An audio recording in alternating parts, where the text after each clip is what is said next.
without the power of God behind everything I do, I really am completely inadequate. I'm helping the culture. These guys are part of us as well. You know, these are guys of our cousin. I'm helping the culture. I'm pushing the culture forward in another way. Hey, black child, be what you can be, learn what you must learn, do what you can do, and tomorrow. What do you do after you read? What do you do after you know all, right? And you can say that you're truly conscious. How are you putting what you know into action?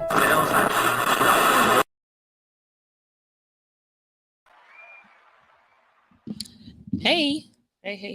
That was a really excited hey. What is up? This is your host, Jasmine Gates. This is the new Black History Maker show on the Good News Network. Back again with another show on a Friday at 3:30 p.m. Today we're talking about being a Black woman and being in entrepreneurship. And Sasha is back from last week and a few months ago. So, yeah. But how are you? I'm good. How's life going? I'm good. Enjoying this summer weather. Yeah, it's hot. It's hot. It's hot outside. Yeah. We have the air going. So if you hear some stuff, it's the air. But we muted the mic. I muted it. But no, that's good. It is really hot here in California, Southern California. But last week we had a really good show. We talked about the second part, not the second part of Church Hurt, but it was the second episode or the second piece of the Church Hurt conversation. So it was really good. We got a lot of good feedback. A lot of feedback. Yeah, we were like stars at our church the next day. Well, 2 days later, we were like, everybody was like really, they just enjoyed it. Right. Yeah. Conversations that need to be had, though, that are not necessarily happening at that level and with that much transparency. Yeah.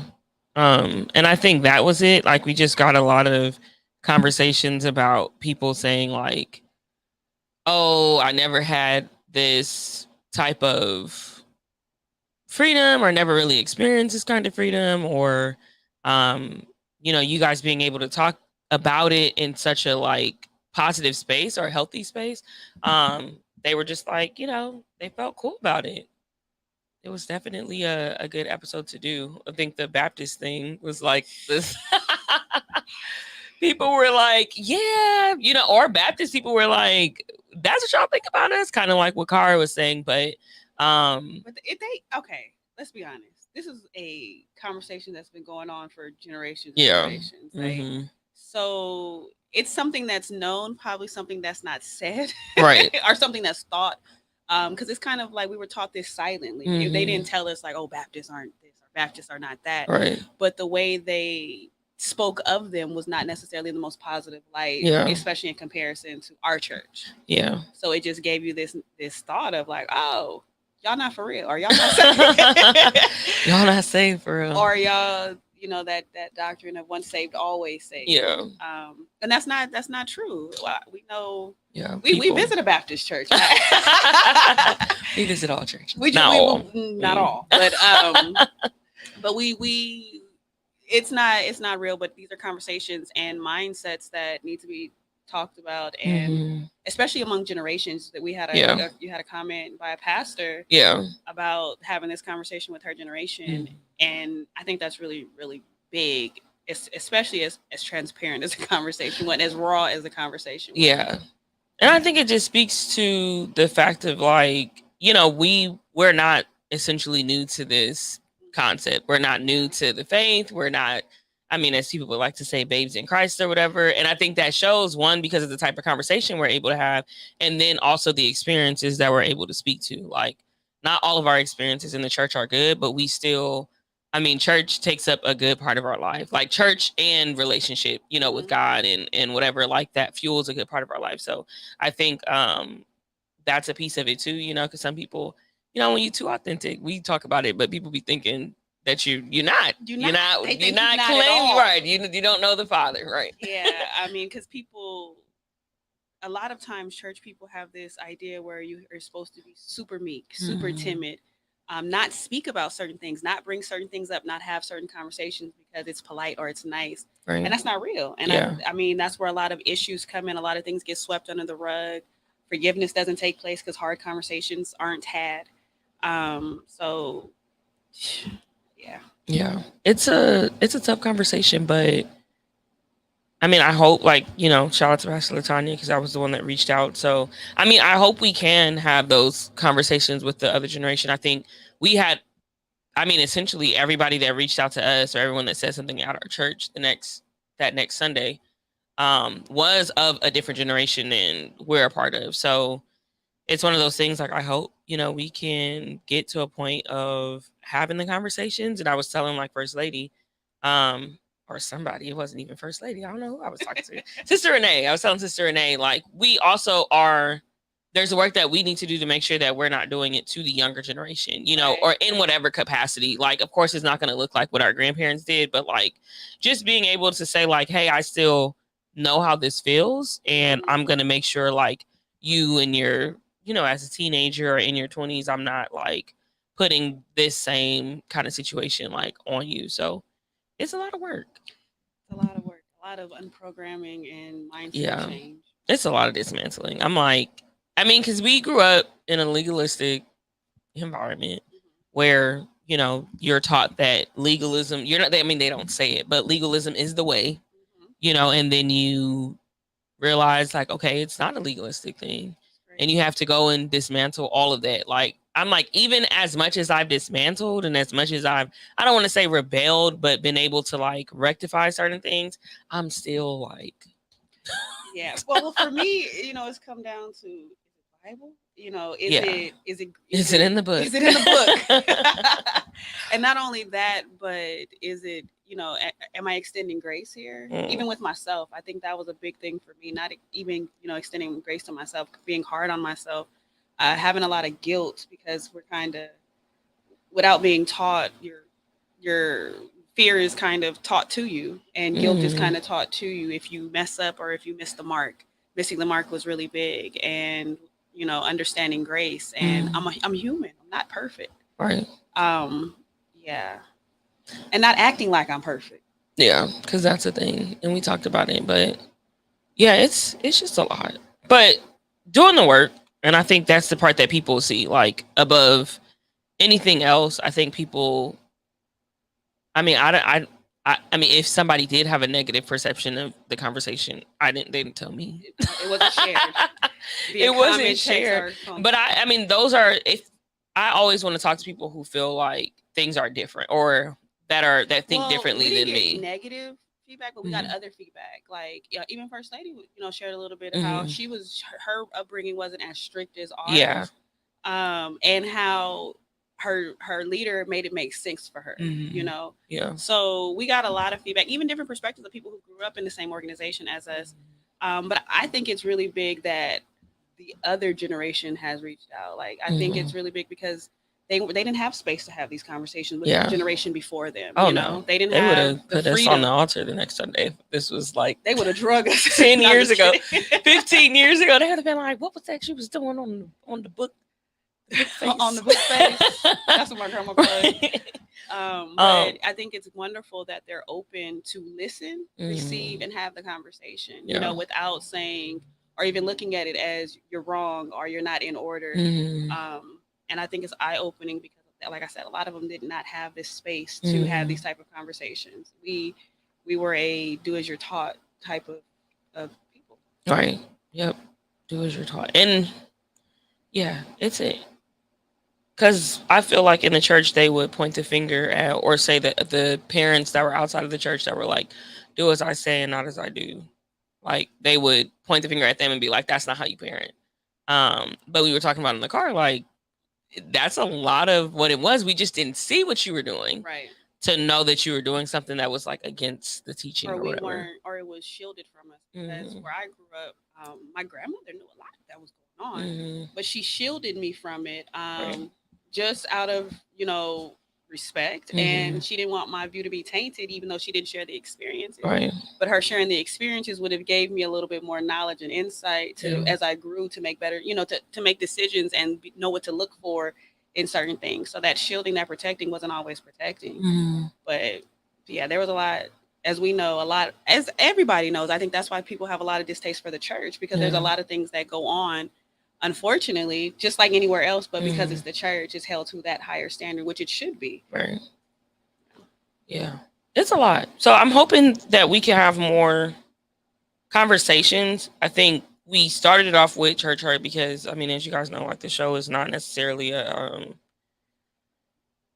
church show, but I'm a churchy person. So I want to talk about certain things, and the responses that we got back, we actually were going to come back and not necessarily have like a part 3 of the church hurt, but just another conversation on the different things that are going on in the church. I think there's a lot of stuff that we can cover, a lot of stuff that like goes on and stuff. But yeah, I'm hoping to have some more. I am going to have some more. Like I know who my audience is, you know, so that's why I wanted to do the first conversation, but just seeing the responses and stuff is like, oh, you know, it would be beneficial to really have some more. So yeah, but today's episode, I think Sade is going to join us, hopefully. Right now it's just me and Sasha. So you can give like another introduction. I know this is the third time, but yeah, you guys should know me by now. Right. I'm Sasha Pellum. I am a real estate broker, real estate agent. I specialize in luxury real estate, but I have a heart for first-time home buyers and helping create generational wealth through the power of home ownership. Do free home buyer seminars, do a roadmap to purchasing.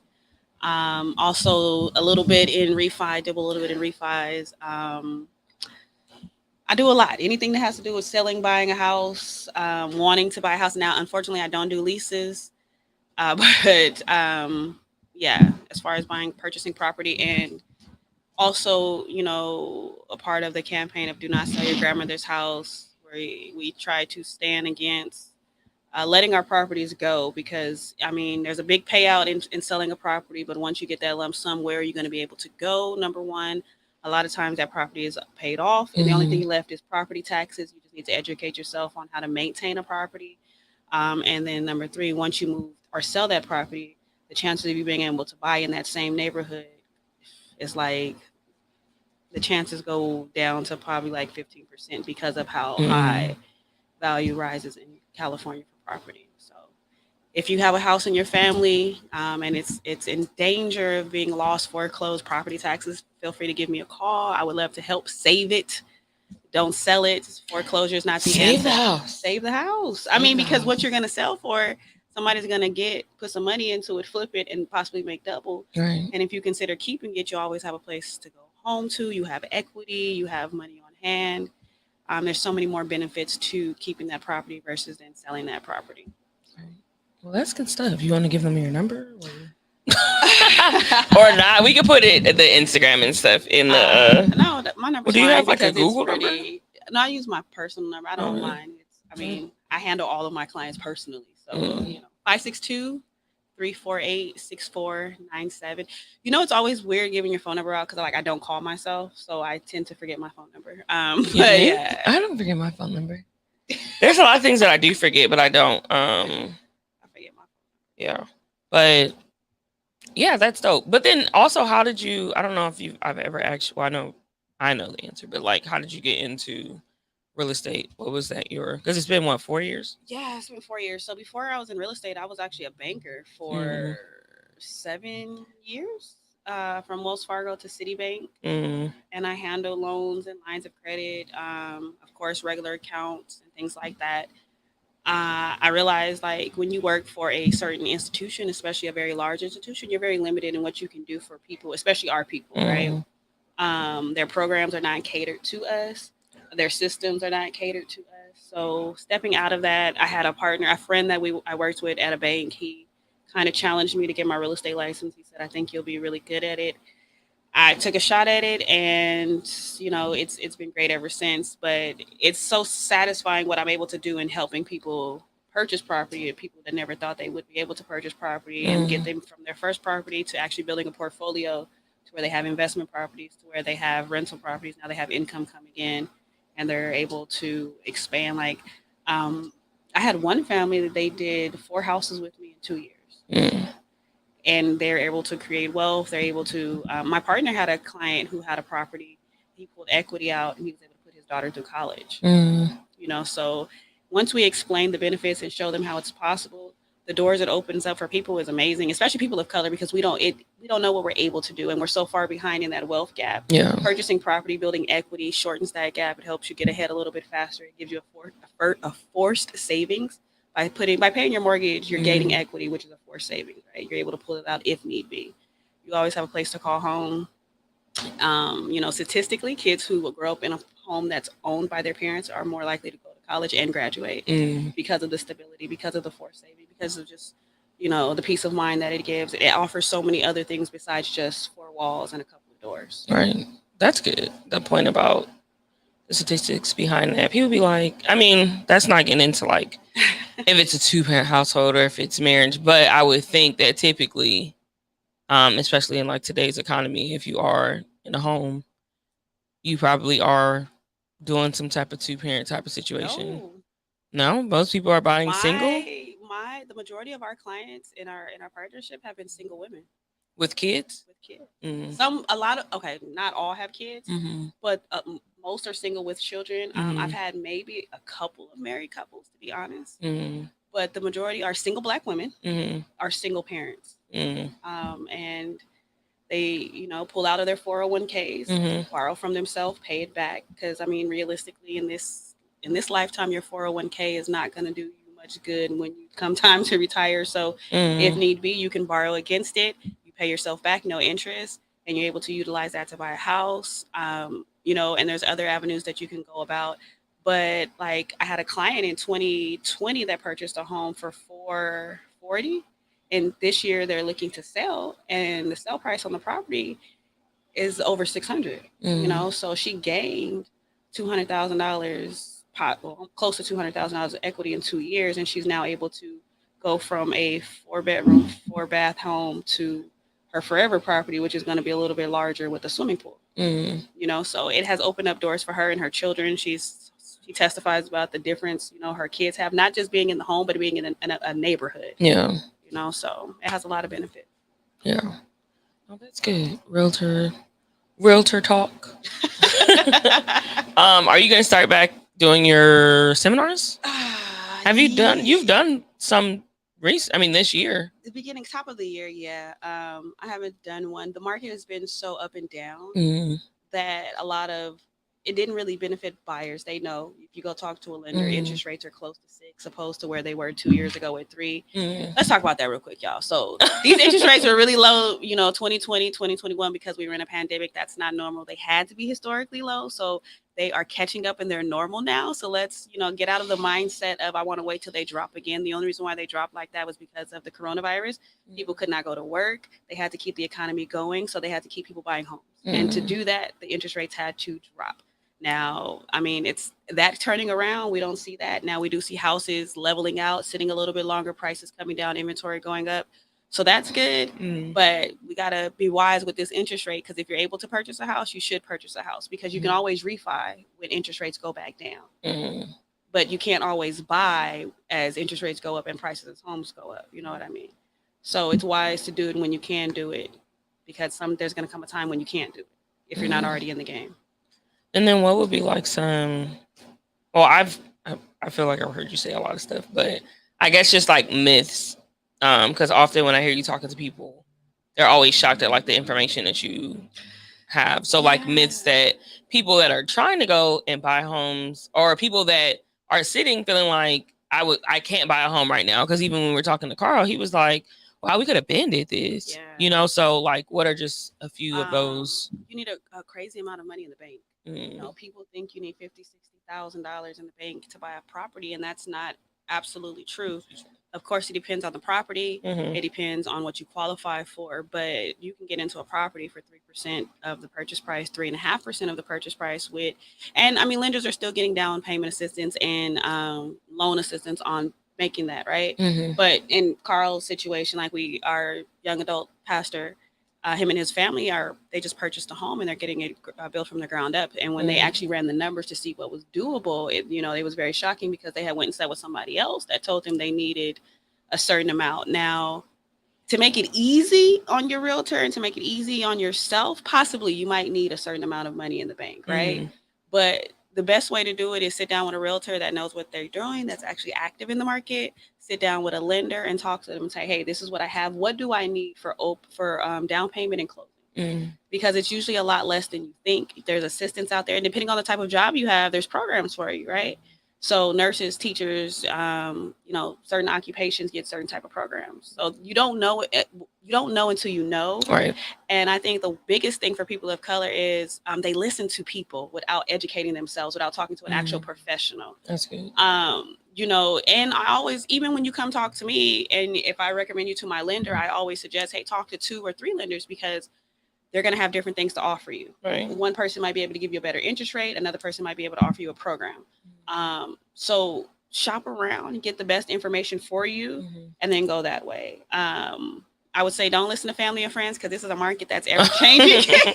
Don't listen to family and friends. Well, because the market today is even different than the market what it was in January, right? Interest rates have went up at least 2.5% since then. So it's a different market than it was in 2021 when we had crazy low interest rates, but no houses available. So now we have more houses available with a higher interest rate. So you have to go about things differently, and you need somebody that deals with relationship because a lot of sellers, you need to find out what's the motivation. Like some people's motivation is time. I need to sell quick. Some people's motivation is money. I need the most money. Right. Some people just want to put the house on the market to see, hey, what can I get? Catering to whatever that is will help you get that home, but you need to have an agent that's tied into all of that, an agent that's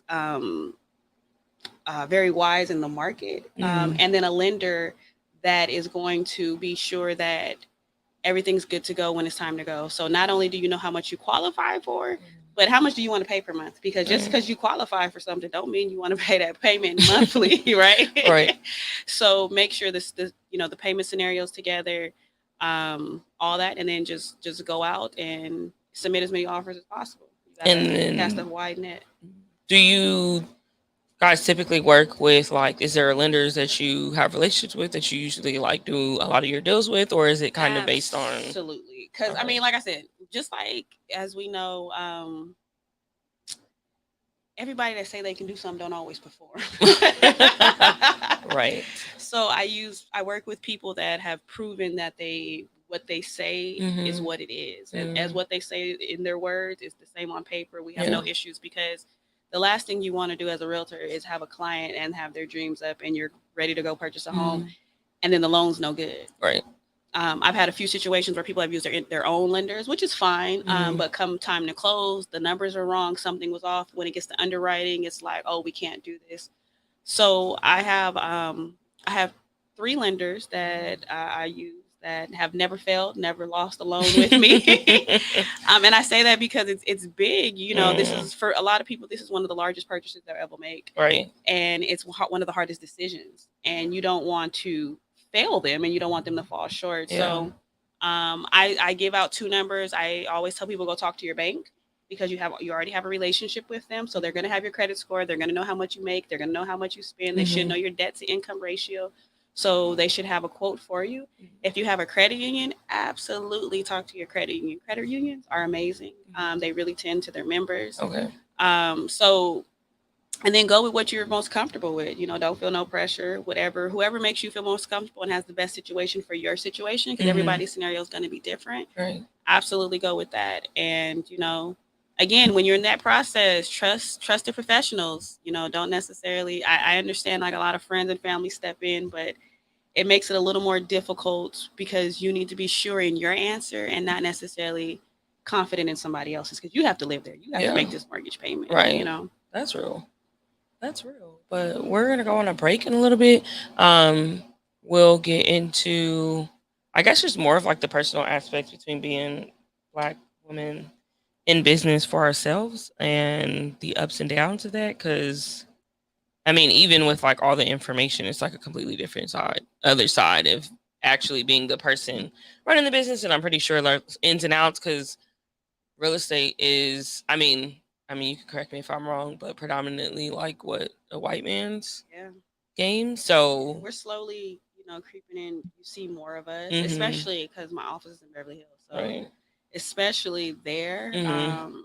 yeah, it's definitely. But it's been known as a white older Oh, man's. yeah. Because I mean, field. white men with property, that was essentially like who America deemed as like the most rewarding of things. So it was white men selling property to white men. That's how I ended up being a part of the California Realtors because Mm. as I don't know, many of you know that Black people couldn't be real estate agents up until about 1969. So Mhm. we couldn't be licensed like as an Mm. actual realtor. Right. Now you could be a real estate agent, but that doesn't mean you're a realtor. Two different things. Right. Wait, hold on to that thought. Okay. We're gonna be right back. We'll be in commercial.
It's a little late, but we're here. Hey y'all, welcome back. Oh, we're clapping sleep on. Welcome back. This is Jasmine Gates here with the New Black History Makers show on the Good News Network. Shout out to the home team. We're doing great and dope work having us here. Clearly not by myself. Never am. Sasha's here talking about real estate. We kind of recapped last week's show. If you didn't watch last week's show, you should. That was definitely one of my favorite episodes to do, and clearly a favorite of like the audience. But talking about being in business, Sasha, as she mentioned prior, she's a realtor, and then I, of course, run this New Black History Makers thing.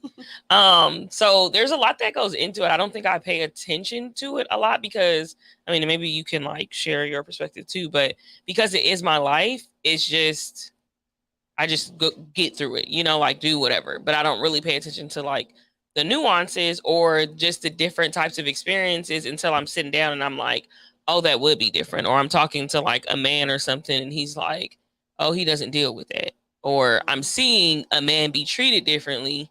And like one example that I have is like, of course, I'm in the world of merchandise and retail and stuff. So I have to go downtown, and most times when you're downtown, there's men shopping, there's men buying stuff, especially when you're talking about wholesale. So I'm going, and I'll say probably in 2020, that's when I kind of started doing a lot of the shopping myself instead of like leaving it on the printers. And I remember seeing like Black men talking to these Arabic men, telling like negotiating the prices and stuff, and or being like, nah, I don't want that, or you messed up on this, and being like very assertive with whatever they're saying. And I didn't feel like I could be that, because one, I didn't know the people, and then two, like I'm just like trying to get in and get out basically. So I was like, okay, I would keep going, and I kept seeing, I'm like, it's not even the same people that's like not checking them, but like, getting what they want from these men. So I was like, all right, I'm gonna just be bold one of these times, and I'm gonna just go in and be like, nah, this is what it is, or whatever. And then of course, a rule of thumb is like, always if you're negotiating, go lower, a lot lower than what you are going to ask for, so that they can hopefully give you what you essentially asked for. So I went in there like that, like, all right, cool. I've been coming in here like X amount of times. You should give it to me for, whatever. And he was like, okay, like whatever.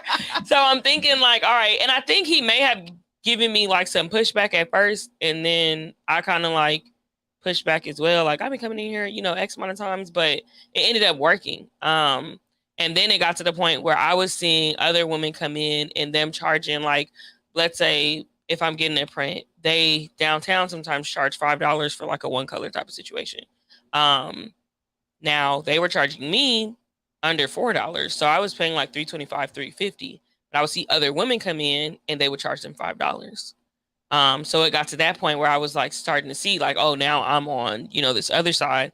And sometimes I would tell them like, yo, you might not want to do that $5 with them, but it's somebody else that will. I'm like, they give me a deal. So that's kind of how it works. But it's just kind of like the game, I guess. Like, you kind of have to be a little more assertive and tap into that like masculine energy type thing to get what you want. Like, I don't handle any business with any type of feminine energy. Like, I'm not coming in too, because if you're not respected in that space, you're looked at as a little dainty, a little weak. Yeah. I mean, it's the truth. I mean, it's even in real estate, dealing with certain clients, especially high profile clients or clients of a certain stature. They, as a woman, it's either you're sexy or you're weak. Yeah. That's kind of the way it's viewed, or both.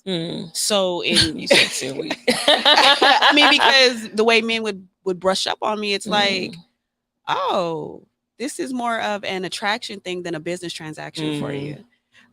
So it's learning to be super assertive, being really know the business, learning the business. So when the conversation comes up, or any conversation, let's flip this thing back to business. Let's stay here. And then also staying in that, not leaving any cracks, because even when it comes to colleagues, they necessarily didn't, I don't feel initially, respected my business, or I don't want to say the grind or the hustle, because it's a career, but you know what I mean, the work that I was putting in.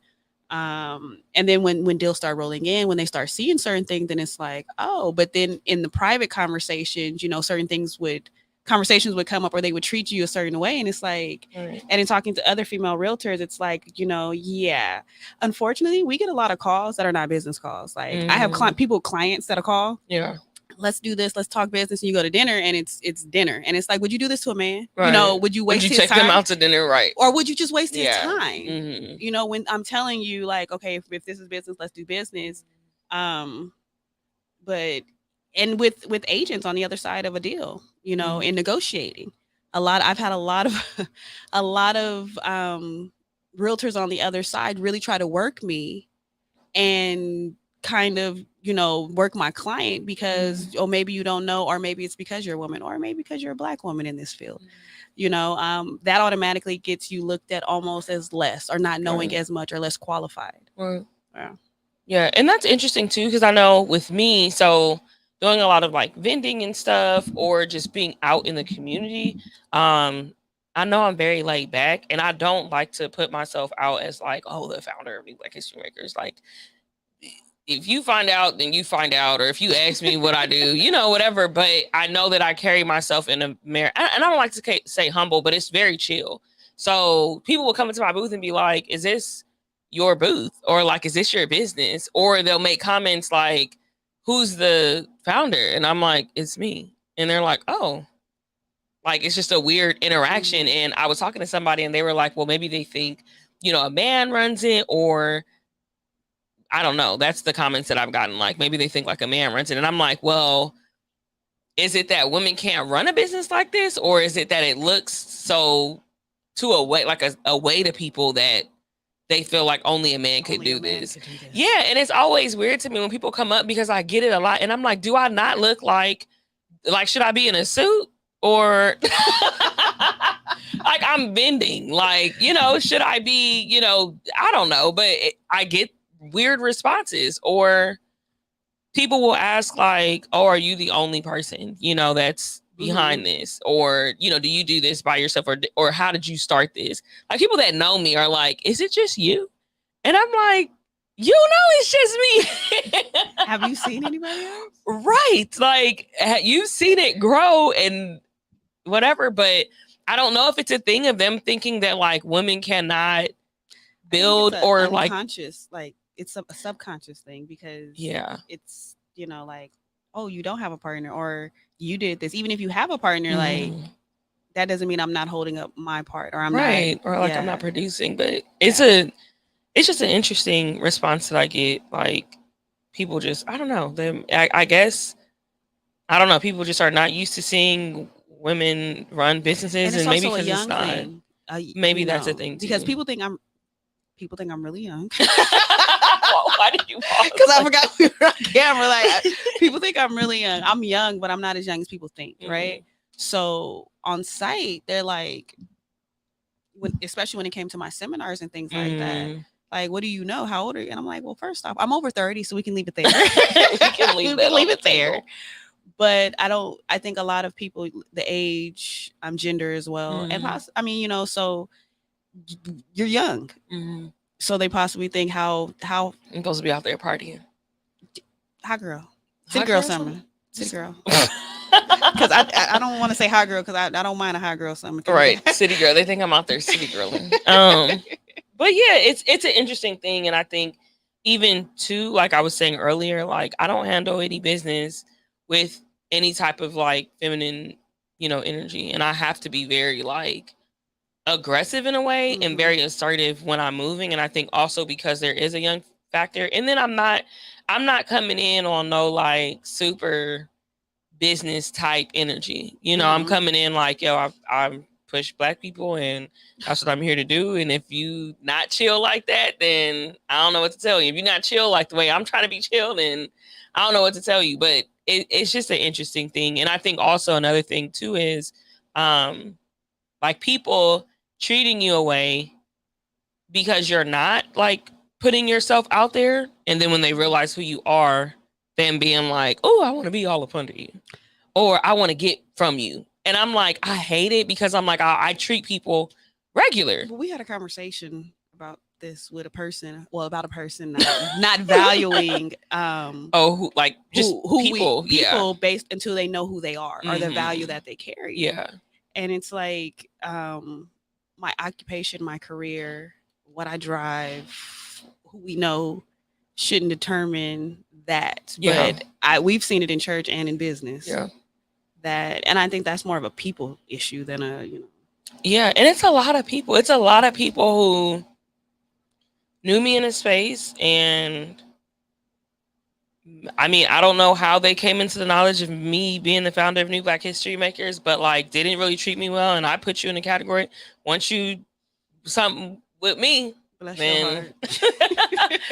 So I put you, and then they come back around like, oh, I didn't know that this, and I'm like, well, why did you need to know all of that to be kind, you know, to be generous or whatever? And I'm like, I don't treat people like that. And I know that I'm somebody. Like I said, you know, last week, I say often, I'm aware of the fact that I'm a big dog, right? Like,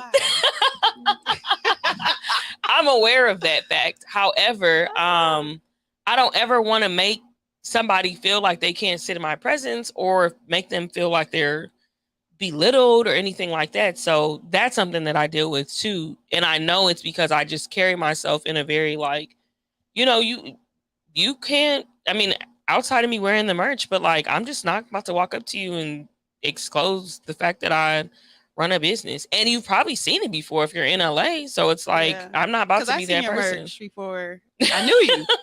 And I seen it on Instagram, like not even like in the streets, but I seen it on Instagram. Not in the streets. And then I see you, and then I see it in the streets, and I'm like, oh, that's dope. Oh, we were stopping people at the park. Literally at the park. Come here, I can take a picture of you. But yeah, you don't put yourself out there. So, I mean, I don't know what people would deduce you to. I mean, I just be chilling. And what's funny? I just be chilling. Yeah, I mean, that's the thing. And I'm like, I like that because I have the people that are around me that are cool and stuff. But I mean, we kind of talked about it. Like, this is my birthday week. So happy birthday. Shout out to Jazz. Yes, I'm having a little party situation tomorrow. Little Holy Ghost party situation at the most sanctified house on the block. But yeah, like I forgot what I was gonna say. What were we talking about? I don't know. Oh no, I don't remember. I said my circle is small. I don't know. I'm having a party tomorrow, and I think I was saying something to the fact of like being intentional with like who I have around me. And the people that are supposed to be around me are around me, but there are people that may feel like they're a little closer to me than they, should. But me being chill, it's just like, I don't know, like I don't know what to tell people. I just be very relaxed. Yeah. Unless, I can't say I'm that relaxed, but yeah. Not as relaxed as me. No. No. Lord. But yeah, that's another like piece of it. It's becoming different because I think some people are starting to either see me more or something, or I don't know. But for the first like 2 years, it was a lot of like people spinning the block on me, and I'm like, I don't like that. You gotta be here and park and figure out who I am before you try to pass me up. But yeah. And then it's a lot of people now who want to collaborate and stuff. And, like you said, want to not necessarily waste time. They don't see it as wasting their time, but they don't really have like a drive. Like I'm like, we need to get something done. If you want to do something, we gonna meet tomorrow and we gonna figure it out. Like, we talked about it today. We're doing it tomorrow. Yeah, like this is a plan. And I have shown myself to be I don't want to say successful in it, but like if and I'll say God gives me ideas and I will make those things work. But people will come up to me and just be like, oh, I want to collaborate or do whatever. And it's like, you're talking about in 2 years. I don't know what I'm going to be doing in 2 years or next year to do a collaboration, but I can do something in 2 weeks. I got you in 2 days. What you need? You can make something work. But I mean, and that's the thing too, knowing you talked about lenders, like you have lenders that you can depend on and they haven't let you down, but knowing who to bring on or who you can vouch for, because that's a hard thing. Like if I vouch for you, my name, my business is now, put into it. It's not just my reputation as Jasmine Gates, but like New Black History Makers is now accountable for whatever experience you gave the people that I vouched, or whatever. But exactly, that's a thing that I've had to like, especially being young too. Like you thinking just because somebody is older and they have something that looks dope, like, oh, they should regard you. Because I think I've also told you I buy a lot of merch off of Instagram, and I've bought other Black-owned brands, and it doesn't even have the quality that New Black History, Well, thank you. I'm just, but and these people are older. You think that a level of excellence would be there, a level of care for their product, and because if you stand by your product, I can trust you, right? But I've told you I don't want to say the brand. I'm not gonna say the Put brand. them out there. No, because I know the founder as well. But you wash it a couple times, it starts to peel. So I mean, it goes more beyond just the work that you put in, but it's the quality of work. It's how you choose merchandise, just like how I choose to work with certain people because I know their quality, and not only their quality, but I know their bedside manner. So I know how they're going to treat people when I'm not there, or how they're going to handle them if I'm unable to answer. So I think when people don't take into account all of the business space, that how we treat people, the quality of work, how you seek out the correct, because I've been downtown with you, and let me tell y'all, people that have been downtown with me will never come back to me. Let me tell y'all, it was intense. I was sitting there like, somebody gonna get shot. Like, this is intense. And it ends with, okay, like, that's it. All of that for, okay. You know, so they don't know the work that goes on behind this. Well, thank you for running that out. It is a lot. It's a lot. It's a lot. I've been vending with you. It's a lot. You know? And I'm in a, you know, I'm like, okay, if this is what has to be done today, this is what has to be done. And whether it's going downtown, and people that have went downtown with me, I'll be like, it's a journey. And it's usually like, okay, I don't know how people end up going downtown with me. I don't know, but people have. And it is a lot. I remember my very first time I was down there, and it was so many people in this small space, and I'm like not being seen and not doing anything. And that's why I'm like, you can't go in there like, oh, I'm going to be a lady and I'm going to say, excuse me. Like, no, like I will go to the back and be like, I wanted to see these samples. So I'm about to pull these out, or I want to see this, or I'm stopping them like, hey, or I'll be back, but make sure my order is, you know, whatever. Serious. Yeah, you have to go in there and be very like dominant and know what you want. And then also, like, you were on the phone with me. He was about to charge me $13 for a jersey. I was like, they about to charge me $9 down there. He was like, okay, $9. You know, and then like, she'd be like, you could have just said that. Right. Right. Like, you literally could have just gave, you know, but those are, you know, the things. And like you said, it's the behind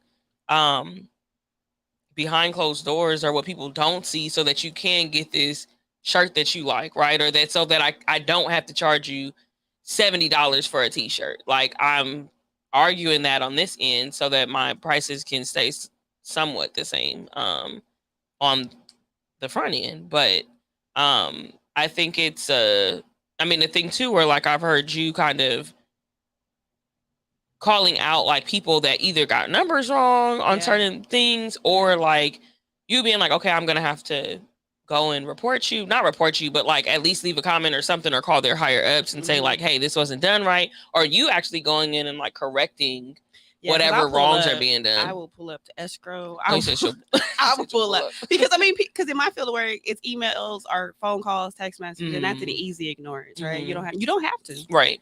But if I have an address, I'll pull up, because at the end of the day, what's best for my client is the only thing that matters. And I need to ensure that they get what they're putting, with all this time that they're investing in their dream. It's my job to ensure that it comes to pass, right? So if, like, I've had situations where I'm at appraisal offices, like, you got it wrong. Let me see how you got these numbers. Did you don't want to email me back? And then, okay, you don't want to agree? I'm appealing. However long it takes, we're going to sit in this escrow until we get this thing right. Because number one, as a buyer, I need you to not be house poor when you enter this house. So I need to do all I can to save you your money, and to ensure the numbers is right, and to ensure that it's a solid investment. So absolutely. I've done everything from pull up on people. Well, I don't say pull up on people, pull up on companies to ensure that we're meeting our timelines, because if I don't, my clients can get charged, right? I have gone on inspections myself, girl. I've been on the roof. I help people move. Like, you name it, you do it, because you want this client to have the best experience, right? I also don't let, people take advantage of it, but I'm willing to do what's necessary when it needs to be done. Right. Do you have any, like, not nightmare, but like situations where you've had clients and they were like, it was a bad situation? Oh yeah. I fire clients. Like, I'm not even gonna lie. I will fire a client. Not like that, but you have to. So when I sit before a seller or a buyer, it's like, I'm not assuming, unless you're my friends or family, that I'm automatically a realtor. Now, if you're my friend or family, oh yeah, we just had this conversation. Right. I take it very personal, but I want to give you the opportunity to interview me, because I trust myself and I trust my expertise. So it can go two ways. You can love me. I might not like you, or it might go the other way. I've had a client where She was a very educated woman, wonderful lady. I'm assuming I didn't have that experience, but I'm assuming. Yep. She was a therapist, and I Mm. honestly feel like where she was in her career was too much for that and purchasing a home. Mm. So, and maybe she had some trust issues because she didn't believe anything I said. Like, she didn't even believe anything I said, anything the lender said, and it was just a constant argument and proving and proving and proving, to the point like she went to the city of Compton to ask them why the house cost so much. I'm like, they can't do nothing. It's the City Hall. seller. Why do these houses cost so much? I'm like, it's the seller. Right. So eventually, we had a conversation, and I told her, like, I wish you the best of luck, but I don't think you trust me. And being that you don't trust me, this is not going to work. Yeah. And I don't want you to waste any more time in trying to get to your dream home. So I think it's best if you find somebody that you trust. Right. I also told her I would love to recommend you somebody, but I don't think you're going to trust them either, because it's coming from, I mean, just being honest. You have trust issues. It will for me, so I was like, if you ever need any advice or have any questions, feel free to reach out to me. Yeah. There's no bad blood, but I want you to succeed. Right. And I want to be able to work in the best working environment that I know I can succeed. Because if you're giving me a cocktail for failure, I can't do nothing with that. Right. So I fire people all the time. Right. And I think that's an interesting thing, is like knowing your customer or your client. Because I know with me, like, of course, I'm not doing houses. Those are like big, situations. But if you come up to me and you asking a whole bunch of questions about, well, why don't you have this or why don't you have that? You got to go to the next situation, boo. Like, you ain't my customer. Right. Like, you have to, go whatever. And people have said, like, oh, or they'll laugh or something and be like, you just will dismiss. And I'm like, because I know what my product is, or like how you were saying you trust yourself. Like, I know what my product is. I know what my product does for Black people. Right. And if you're not in a space to receive that, or if it doesn't do anything for you, that's fine. But there's a whole bunch of people that it does do something for. Right. So that's something too, where I'm like, I don't get hung up anymore on, like, when I used to be like, dang, they didn't buy. I'm like, now if you don't, it's fine. I'm the same way. Like, especially coming into real estate, you have to prospect. And I didn't have, you don't have clients, because everybody can't buy a house every day. Like, my friends and family, I can't call y'all and be like, you want to buy a house today? It don't work that way. So, the struggle of, oh, I had a client, but they didn't buy, they changed their mind, or this, that, and the other. And it's like, at the end of the day, if I know I'm literally doing all that I can do, providing you with the correct information, you will do what's best for you. And I can't expect you to do anything less. I'm not going to push you to do anything other than what's best for you. And my whole thing is just vetting people better, having the conversation. So now I'm not wasting my time. I'm not wasting your time. We'll see how serious you are, and keep this thing moving, or put it at a standstill. No, that's good. And then, well, you said you're a lender. So what other, I think you mentioned it, but sometimes people will come in. Like, have you had customers that come in thinking they like know more than? Oh, absolutely. What you? That's usually, most times people come in that way, knowing they know what they want. They know how the market is. They know what interest rates are. They know the process to buy a house, and then it's like, what's next? But I'm like, but I also know that a lot of times people will overeducate themselves with internet information, which, I always say read as much as you can, but read it from the right source. Right. So I have people come in, and at that point, it's usually a tug of wheels. I had a situation where a house was in probate. The brother and sister were fighting in court, and we had to sit the brother down and say, do you want to lose the house? Like, at the end of the day, I understand you want to be in charge. Right. But what's best for the situation? How do we get it to the point where everybody's happy in the end? And that way is to sell this property. Okay, so the fastest way to do that, so we don't foreclose and y'all just lose the whole house, we got to stop this fight. Let's do it 50-50. So a lot of times it's people want to be heard. So absolutely, I will listen to all the information that you have from the internet, and from your auntie and uncle and your grandmama who bought a house in 1969. Right. Absolutely. And then I will educate you on what's current. And then I'm going to ask you, what do you want to do? That's what's best for you. Not necessarily what somebody told you, but what's best for you. And let's see if it's reasonable and if it's doable, because that's another thing. We got to make sure it's doable. Yeah, that's true. And then we're about to go to break in about a minute, but is it ever a time like where, I guess I've never heard of it, where you have to tell somebody like, okay, you're not ready? Oh yeah, to buy. unfortunately, and I'm gonna be honest, that's a heartbreaking conversation to have, right? But that's why my team, we try to put people on a roadmap. So if you're not ready now, let's look at your credit. Okay, let's take care of this, this, and this, and then you'll be ready by this point. So each, every 3 months, I'm gonna check in with you and see, have you taken care of it. We're gonna keep an eye on your credit score. We're not gonna run it, but we're gonna keep an eye on it, so we can get you in that position to at least get into something, so you can start going, building equity, and then go to the leg property, which is your next property. But yeah, that conversation happens more than congratulations, you're approved. That's wild. You never really hear about that. Well, people don't tell you the failures of, or the hard conversations, right? Because I mean, you would think, not that it would be disclosed, but you would think that it does happen. Like, not everybody seeking to buy a house is able to buy a house, or even ready at that point. Because I mean, I've had even people lie, like married couples, and like, I didn't tell me it was his girlfriend, and we, at the end, we about getting ready to close on the house, and come to find out it's his wife, and we can't close on this house because they lied on their application. Wow. And it's fraud. That's crazy. But yeah, we're gonna go to break, and we'll be back with some more hot topics.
Hey, what is up? Jasmine Gates is here, your host, and this is the New Black History Makers show.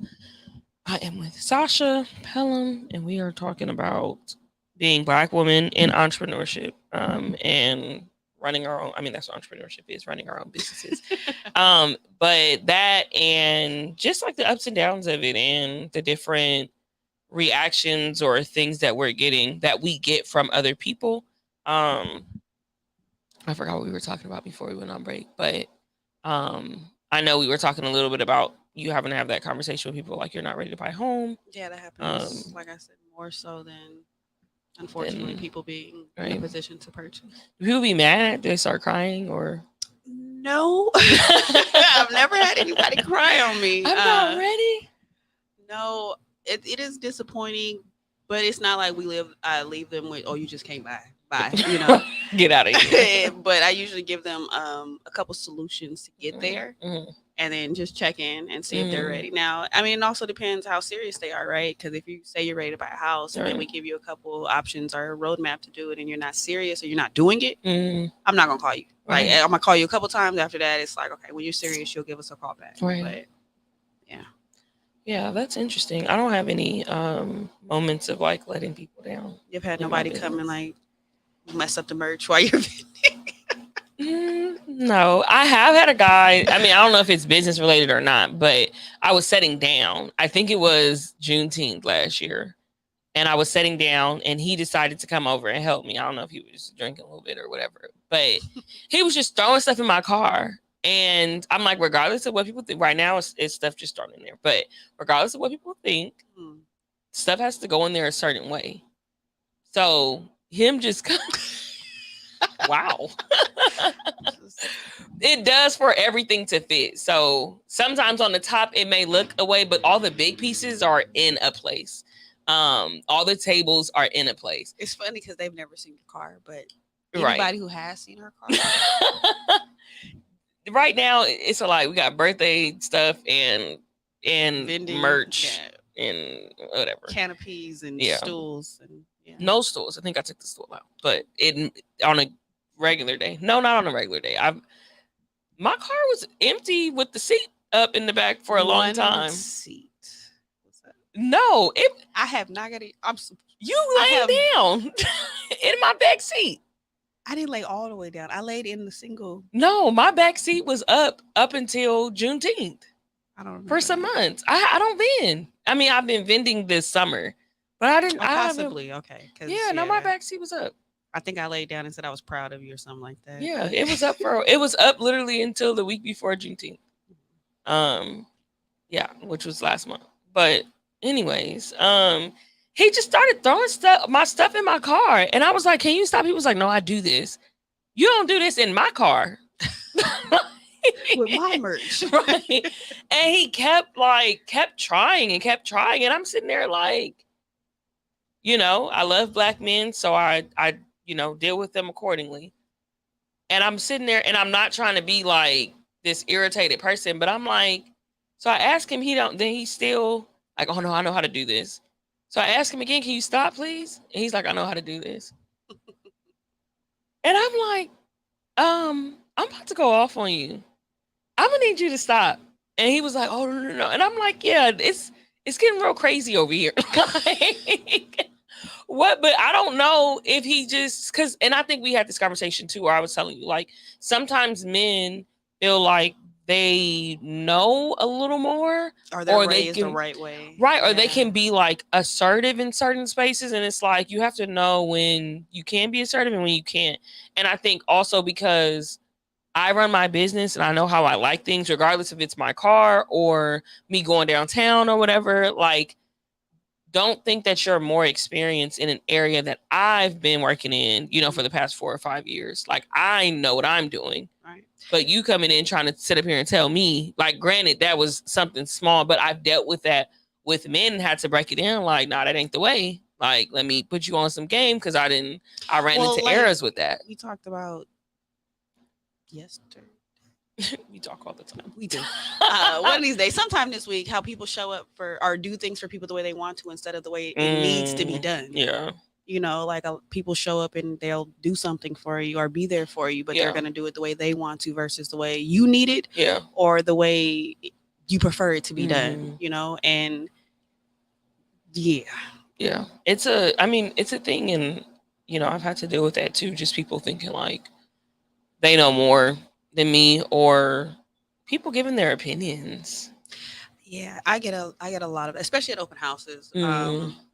I'm open, like the simplest things, and it's like, thank you.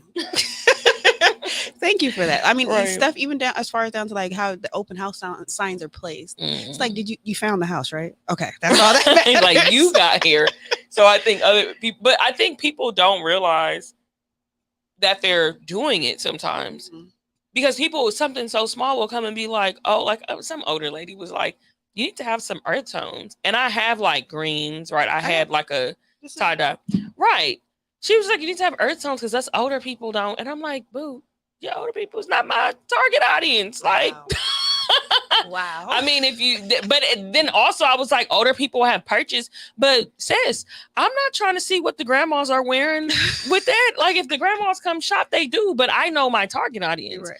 And when we went through it, y'all age group wasn't there unless you're buying for your grandchildren or your children or something. But that's something that, like, you know, not trying to be rude to people, but it's like, and then also I listen to people who shop with me. So that was another thing. Like, people shop with me, bought the t-shirts, bought the hoodies, whatever. And then I kept hearing like, oh, we want a sweatsuit. We want a sweatsuit. We want a sweatsuit. So I was like, okay, I can do that. But people coming up to me talking about, somebody came and was like, I need a hoodie without the hood with the pockets. A crew neck with pockets? Yes. Okay. A crew neck with pockets. A hoodie without a hoodie. But that's how they said it to me. And I'm just like, what? And then was like, you don't think you can get that? I'm not getting that because ain't nobody buying it. But you. And you probably not even gonna buy it. But like, those are the things that people will say to me. Or can you don't have like this in this color, or you don't have nothing blank? Why would I sell a blank t-shirt? This is not the liquor store. I'm about to say they want you to get some pro clubs. Some pro clubs out. You know, but they'll give, you know, feedback, and they'll say certain things. Or it's interesting, my mom is on this like diversity kick. Love your mom. Shout out to my mother. Love her mom. Yeah, but she'll tell people like, or she'll tell me like, oh, well, you know, you make it a little more diverse or whatever. And I'm like, no, I'm not making this more diverse. For us, by us. Right. I'm like, I have the Watch Us Make History stuff, but I'm not, you know, gonna do I'm a new white history maker. I'm.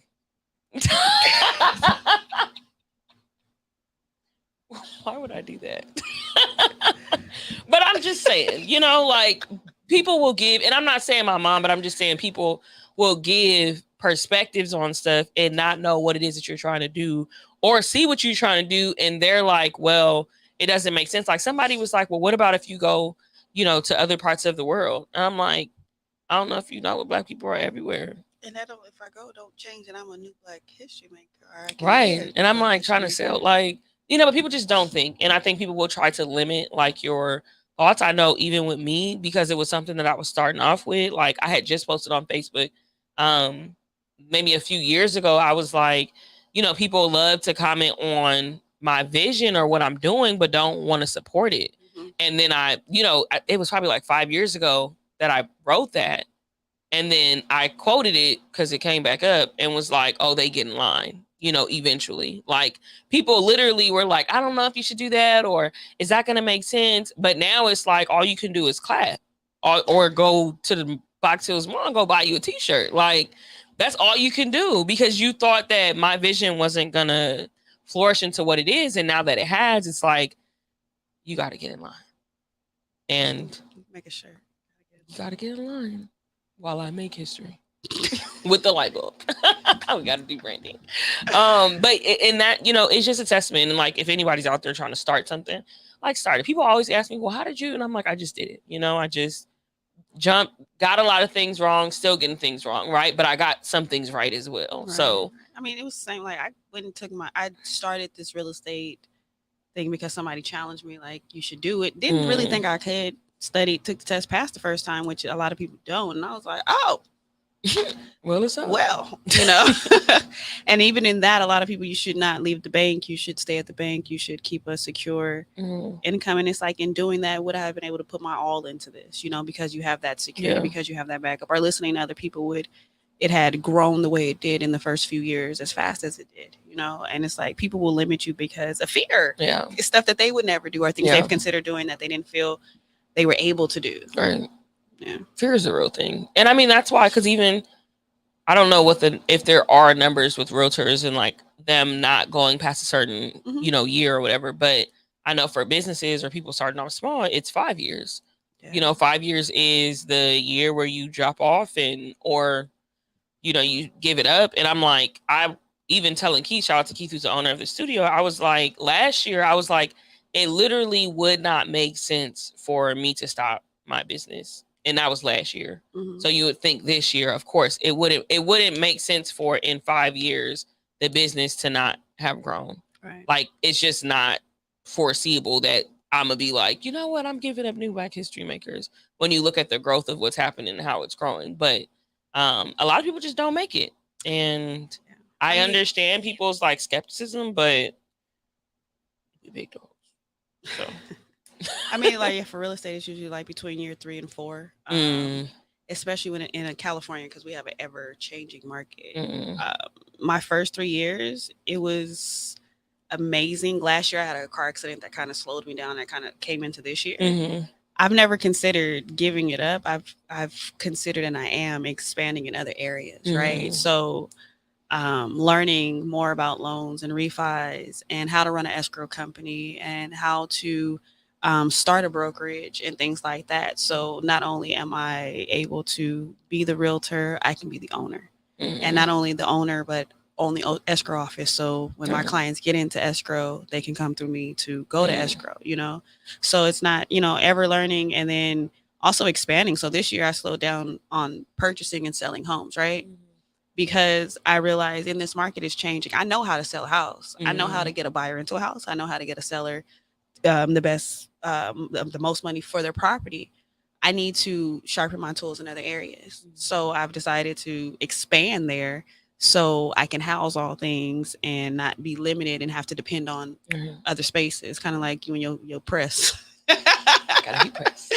You know, you cut down expenses in other areas. You cut down the fat, and you become the source and the resource, and then more knowledgeable as well. So can serve my clients better. Right.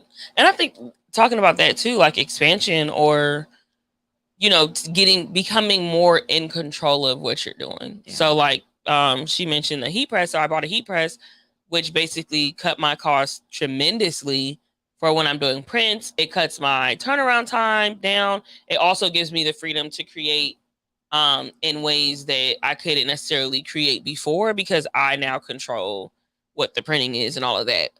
But that to me, like, you know, I keep bringing up this big dog thing, but that was like a big, you know, decision, a big investment into my business, but it was so necessary because it's like, I'm now more in control of things. And then it also opens up another stream of income so that now I can print and do things for other people. And I think that's another like masculine type of energy type thing. Like, okay, I'm doing this thing. It looks good to everybody else, but there's still more, you know, even if I didn't, if I didn't buy the heat press, people would still be like, oh, you're doing good, like whatever. But buying the heat press, like, I mean, granted, a lot of people won't see it, but it puts way more money in my pocket, you know. It makes you more valuable, right? It adds value to your business because now you can create for other people. Yeah. And that's a big thing, adding value. And I've learned in the last, in the last 6 months, not to negotiate my value. That's good. You know, we know not to negotiate our piece, but not to negotiate my value. And I've in business, you know, because I was an employee, so it took me a while to get out of the employee mindset into a business owner mindset.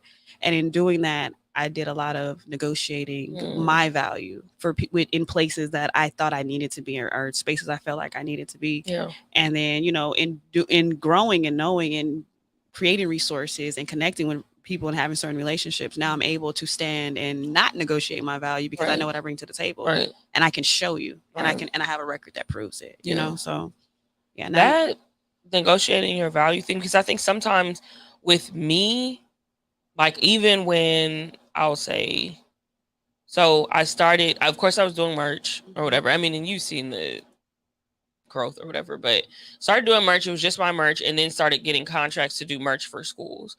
Right. So now I'm getting your shirts made, but you're also paying for my branding. Right. So then I had to decide like, okay, so how much am I willing or how much value do I feel like this branding has? And those were like difficult moments for me, not even going back and forth with the person, but not wanting them or the company or the school to say, oh, that's too much, we can't do it, or me going under knowing that they got a big budget and me selling myself short.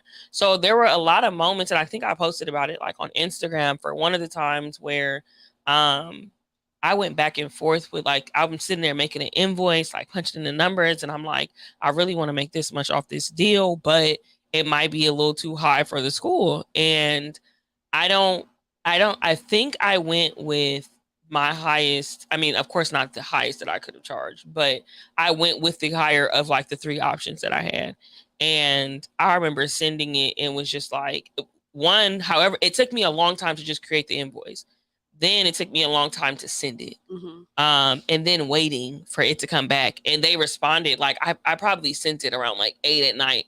And they responded that same night and was like, okay, cool, we'll, send whatever. And I'm like, it was such a relief off me, because it was like, okay, it's okay to, put your value out there. But I struggled with that a lot, recently, because it was new. I mean, and that's another thing too, not having the experience to go through this, right? Not having somebody where it's like a boss or a mentor kind of, it's like, this is what it is. I know on Instagram, they be like, well, no, just ask for what you want. But they're like, asking for what you want is, some doors closed. Yeah, like, they could literally say yes. And then that could be the difference between you getting, a percentage less and not getting anything at all.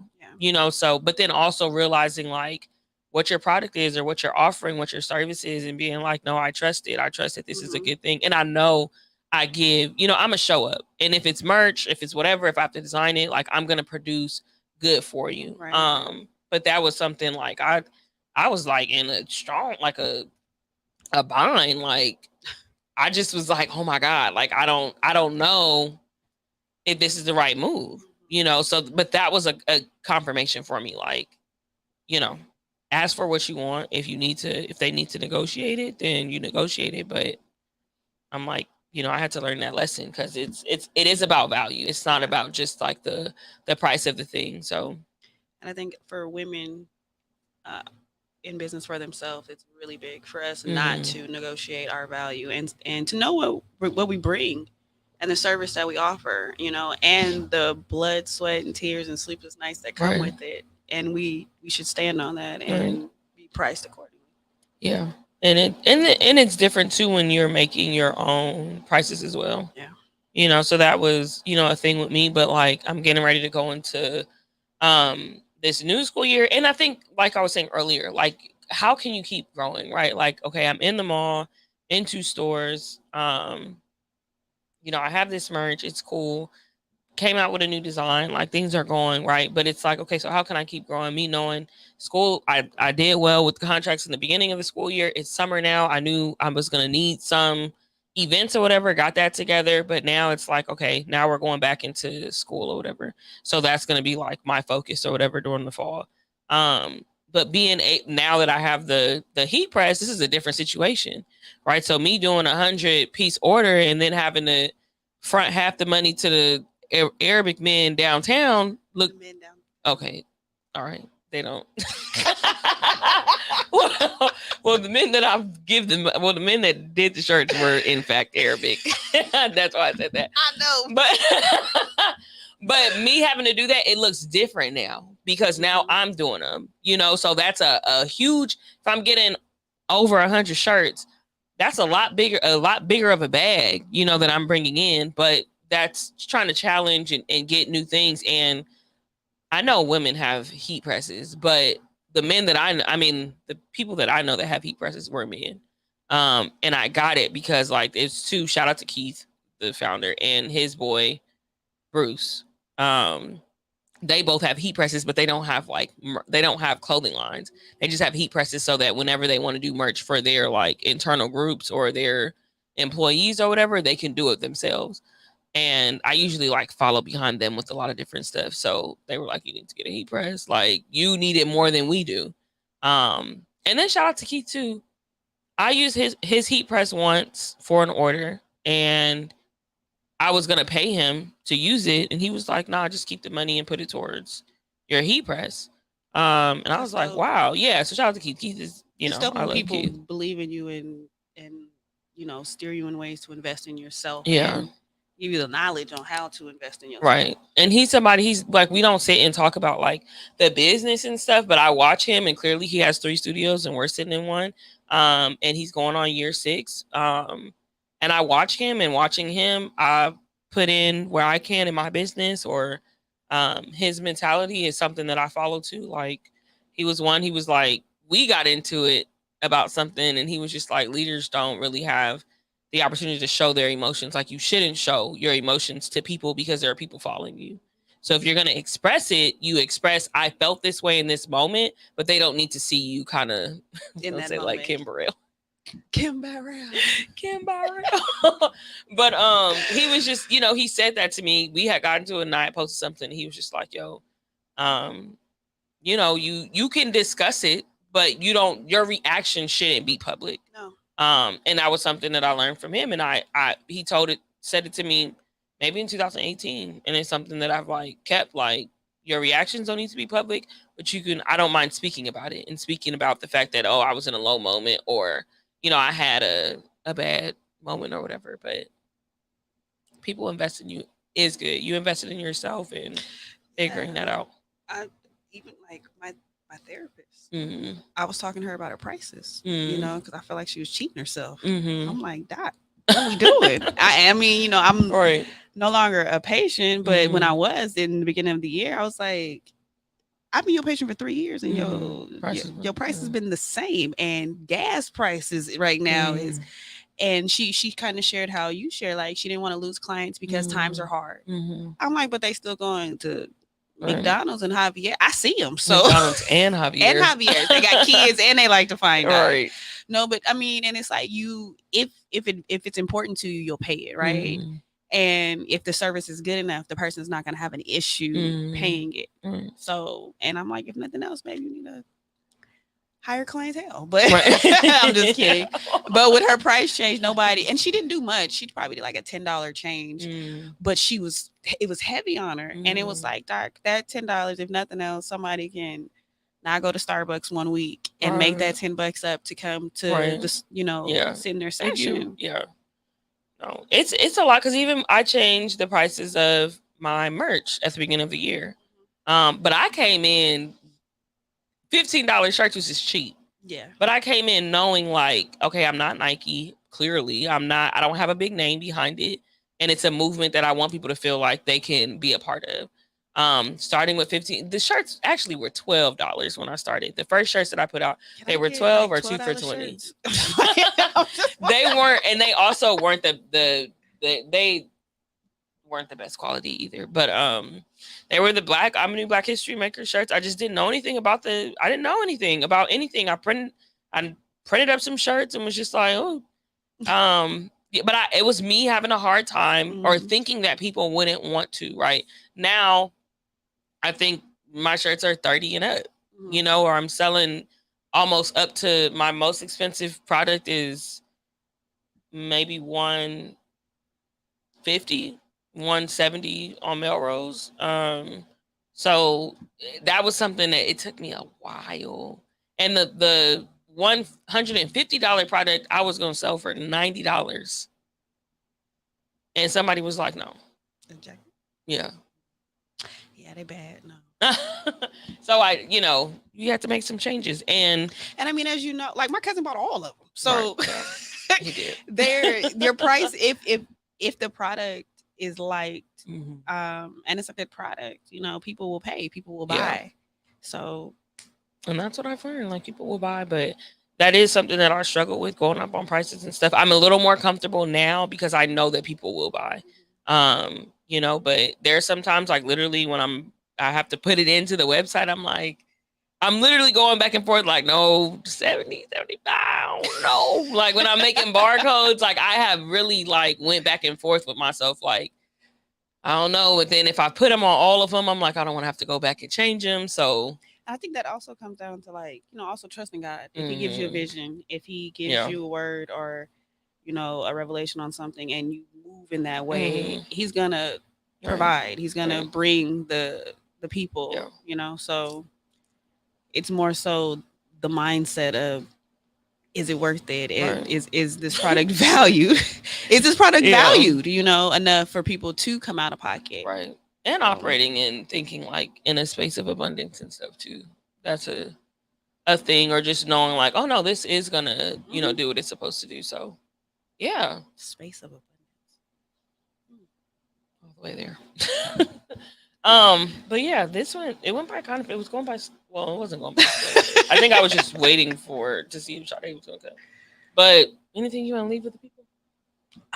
No, if there's any people out there that want to start their business, do it. Like there's no, literally there's no time that's going to be perfect. You'll never have enough money. You'll never have enough resources. You'll never be motivated enough. I mean, seriously, because you'll always find a reason to say, I need something else. There's always going to be a reason. You're always going to say, oh, but what about this expense? It's always going to be, what about this? What about that? And until you do it, like you're really going to be on that edge of what about? Just jump. And I mean, you can fail, but you got to remember that a lot of failure comes. You can't succeed without any type of failure. So you have to do that something. Thing. Yeah, definitely jump. Go after what you want, but like be consistent and be real. If you know that you're not going to be consistent, then, maybe, I don't know. And to don't help make yourself. it a hustle. Make sure you're 100 about it. It's not a grind. It's not a hustle. It's a lifestyle. It's a career. It's entrepreneurship, which like if we don't work, we don't eat. Yeah, for real. So that's a real thing. We're going to eat like in a minute. So, right. But no, like it's not. You don't look at it as a quick hustle situation. Don't look at it as a grind. Look at it as a career, something that's gonna fund your future. And be serious with it. Right. But yeah, it's a good life. It's a lot, but it's a good. I appreciate it. I feel like I found my passion, my purpose, so I operate in it, and that's a good feeling. So yeah, I hope y'all I was gonna say do something with your life, but that sounds horrible. Operate in something. Yeah, find your passion. What makes you happy? I think a lot of people say like, what would you do for free or whatever? If there was no money involved, what would you keep doing? And maybe when you find that, you'll find something that can help fund your life. But that's pretty much it. Thank you for coming on the show. Of course. Thank you for the invite. Always dope showing up. Coming to the New Black History Maker show. I can't find the others. All right, well, we'll be back. I won't be here next Friday. It'll be a pre-recorded situation. We'll be church. We will be in Palm Desert. But I hope you guys have a good weekend and happy birthday, Jazz. Thank you. It's my birthday weekend. All right. Bye. Without the power of God behind everything I do, I really am completely inadequate. I'm helping the culture. These guys are part of us as well. These are guys of our cousin. I'm helping the culture. I'm pushing the culture forward in another way. Hey, black child, be what you can be, learn what you must learn, do what you can do, and tomorrow. What do you do after you read?